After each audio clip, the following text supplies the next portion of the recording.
Hello everybody, welcome back. Today as well we have got you another video. In this video I'll show you how you can log in on FPL, but before that please do make sure to like our video, subscribe our channel, and yes, without any further delay, let's get started.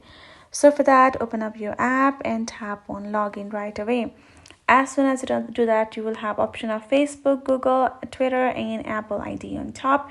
If you have created your ID with one of those, you can choose it, but if you haven't created your ID, you can also choose one of those options to start creating yourself an ID.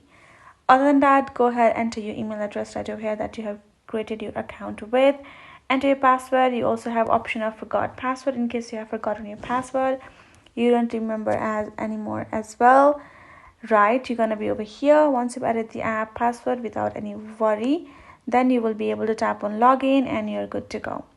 So that's basically how you will be able to get into the app and use it, and that is it. So I hope this video helped. Thank you so much for watching.